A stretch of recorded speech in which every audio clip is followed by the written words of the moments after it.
Chris. I'm Dave. And this is Two Old Skeletons Talking. T.O.S.T. And we are coming to you from Seattle, Washington. We are southbound on I-5, just about to pass Boeing Field, having left downtown, and we're going to go down, get on 167, and head for Tacoma. Right. So what's our topic today? Our topic today is our dads. Oh, okay. I've got one of those. Yeah, You do I do too. Yeah. And as opposed to our moms, both our dads are still alive. Yeah, which is good. It's good thing. It's nice. So, you want to talk about your dad first, or you want me to go? No, I'll talk about my dad. Yeah, my dad's a character, you know. He is... It's hard to put, you know, it's your dad, right? You know. Right. So here's the thing that I get from my dad. The number one thing, my dad does not suffer fools very well, right? My dad has that laser ability to sort of cut through people's personalities and realize in what way they're an idiot, right? and then sort of say it. And I actually appreciate that about my dad, is just sort of being impatient for people who are trying to waste your time or obstruct you from whatever your goals are. Right. And I know it sounds sort of like a combative, obstructive sort of thing, but for the most part, I like that about my personality, to be able to really see people who are just trying to obstruct you and then neutralize them pretty quickly. As I've mentioned in previous episodes, it also has gotten me in trouble in places too, right? You know, telling people what you really think, you know, but my dad's nobody's fool, right? Right. He's a strong personality. He joined the military pretty young. He was a sheriff's deputy for a few years and then went into the military. Until I was in high school, he was active duty Army, right? Wow. But he's a really creative, out-of-the-box thinker, and I think that's the number one thing that I get from him that I appreciate about him. For many years after he left the military, he was the motor pool manager at the city of Bellevue, and he had all these just really great ideas, like, I'm trying to remember exactly what it was, but like they get used Cadillacs that were 1 year old from Hertz or one of the rental car companies. Sure. They get them cheaper than they could a brand new patrol car, but because of it being sort of a heavy duty luxury car, it had a lot of the same components that a standard police car had, right? Large engine, big alternator, heavy duty suspension. And he's like, look, we can get this in the same package for cheaper and it'll be just as durable. And this was the big thing for him, it'll have a much higher resale value. Instead of selling these things off for $1,500 at the end of their life, you know, right. It could be selling. It's a caddy still. Yeah, exactly. So, but somebody with more common sense was like, really? Everybody else is driving around Fords and the Bellevue Police Department's driving along caddies. We already have a reputation issue. Don't you think that's going to add to it, right? So yeah, that could be a problem. So that idea got nixed. And just total out-of-box thinker about the way that he would solve problems in unconventional ways, which I still appreciate about him. So. Yeah. Huh. I don't really know what else to say. Talk about your dad for a while. Maybe something will come to me. All right. Well, let's see. The earliest stories I sort of know about for my dad is like yours, the Army. He had gone to a couple of years of college and was a math major, so he went to work for Army intelligence. And they sent him to Turkey, where he was part of a group that was spying on Russians by intercepting radio communiques. There was a Russian base that was just over the border somewhere, and when planes would take off, they were launching test rockets, and so they would be able to receive the telemetry from these test rockets and figure out what the Russians were doing. Because they could see the rockets themselves. I don't even know if they could actually physically see the rockets, but they could receive the telemetry on radio and decode it. So he tells us one story of the Russians were testing us. So there were a ton of bombers that took off from Russia and were heading for America. And everybody was seriously on red alert. So they packed thermite around all of their equipment and they were ready to just burn the whole thing down. Oh, man. If it went bad. Yeah. But they got within 20 miles of Alaska and turned around and went home. They just wanted to see what we'd do. Yeah.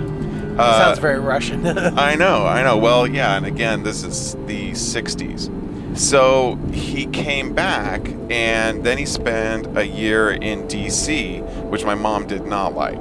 And he was working for the NSA. So he had a top secret clearance, and he's told me about The place where he worked, he had to go through 5 separate security checks.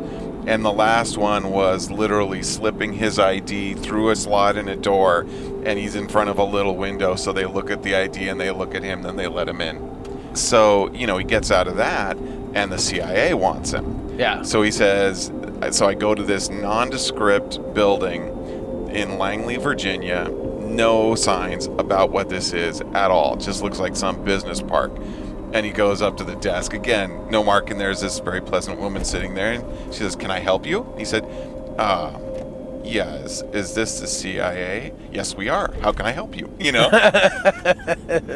So he interviews with the CIA, and they say, yeah, we like what we see. We'd like to offer you a job. We'll send you to college here, and you can finish up and get a degree, and then come to work. And my mom put the kibosh on it. She was like, nope. I don't want to live on the East Coast. We're going to go back to Seattle, and you're going to finish up your degree at the University of Washington, and that's what it's going to be.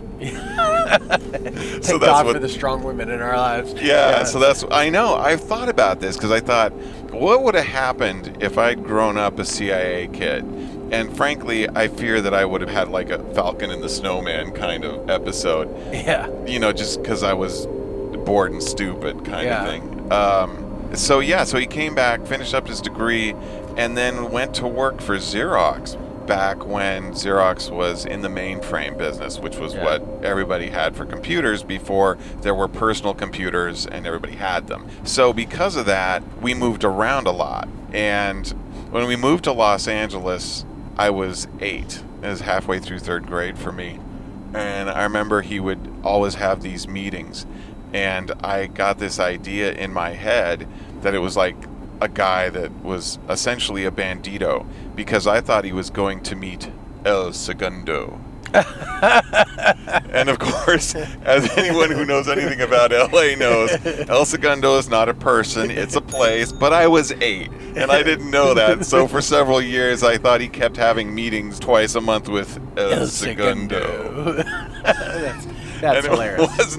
I actually think it wasn't until we moved to Oregon that I finally figured that out at some point. What does El Segundo translate to, just out of curiosity? Oh, I have no idea. All I know is it's not a guy. It's not a mustachioed bandito. That's hilarious. But here's the thing. It's interesting how the government keeps track of you. Because when we were living in Oregon, he came back from a business trip, and I'm in high school at this point. Yeah. And he had gone to Germany. So he comes back, and like a couple days later, I said, so how was work today? He's back at work. And he said, oh, well, the CIA called me today. And I said, why? And he said, well, because I went to Germany. And I said, and he said, well, sometimes I'll come back from somewhere overseas, and, the guy will call me and say, hi, we were just wondering what you might have noticed. I think they do this with a lot of businessmen. And I said, no, they don't. I have never heard of this. I think that because you had a top secret clearance and almost worked there, they've kind of kept more of a special eye on you. And he said, oh, well, it's not a big deal. I just sort of tell them what I saw and what I noticed about being somewhere. And I said, yeah, so basically you're still a spy. I'm not a spy. But you're not getting paid for it. So yeah. So I was surprised by that. And of course, from then on, my friends and I just called my dad a spy. Because why wouldn't you? Yeah, like my friends called my dad the Colonel, right? Right. He'd come home in his military uniform and was like, whose cars are parked in my driveway? Just screaming. And all my friends would just laugh like, but... Yeah. Yeah. Here's another thing I'll just say about my dad. The impressive thing about my dad, and I don't know how I would have been able to do this, is that my mom was very sick from my earliest memories, right? Right.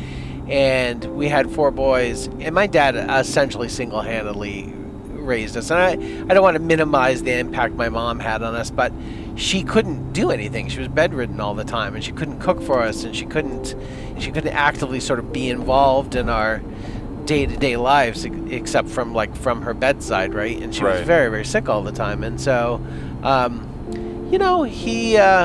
don't think that I could raise 4 boys by myself. Oh my God, I can't imagine it.